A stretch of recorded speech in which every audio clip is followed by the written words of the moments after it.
Just my people, as the halt, it don't happen. It's not up to about 24 hours that the US president announces operation in Iran, thereby bombing Iran nuclear facilities. Now, different leaders across the world have addressed and talked about this issue. Please listen to different reactions from different leaders of the world. And as you are watching, please kindly drop your own observation in the comment section. Share this video as it is hot. The US strikes on Iranian nuclear sites this morning have triggered sharp reactions from across the world. Starting from West Asia, Saudi Arabia, which in recent years reconciled with Iran, has expressed great concern over the US involvement. The Saudi Arabian Foreign Ministry called on all parties to exercise restraint and avoid escalation. The nuclear deal mediator, Qatar, has condemned the American attack. The Qatari government also warned against potential catastrophic consequences of the US action. Iraq said that the US attacks on Iran threatened regional peace. Meanwhile, the Western allies of the US urged for diplomatic solutions.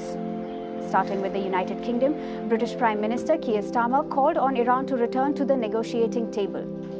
Backing the US stand on Iran's nuclear program, Starmer said that Tehran can never be allowed to develop a nuclear weapon, and that the US action was to alleviate that threat.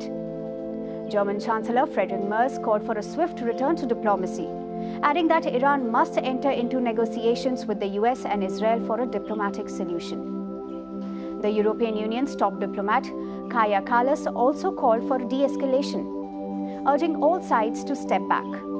Meanwhile, the Australian government issued a statement calling Iran's nuclear and ballistic missile program a threat to international peace and security. It also warned against the highly volatile situation in the region. Australia's neighbour, New Zealand, also reacted. New Zealand's Foreign Minister, Winston Peters, called the ongoing military action in West Asia extremely worrying and urged all the parties to return to talks.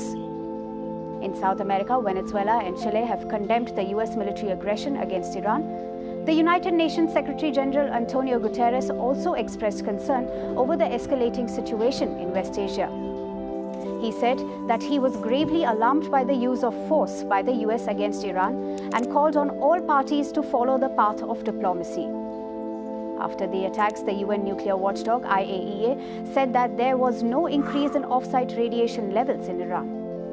The agency chief, Rafael Mariano Grossi, called for an urgent meeting with the Board of Governors tomorrow.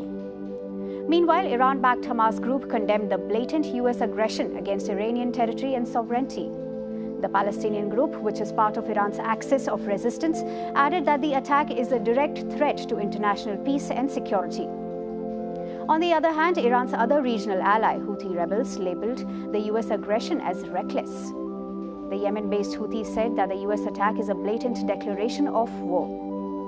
Donald Trump's announcement of the US strikes on Iran has sounded alarm bells across the globe. The dangerous escalation in an already volatile region has exponentially increased fears of a wider regional war, leaving readers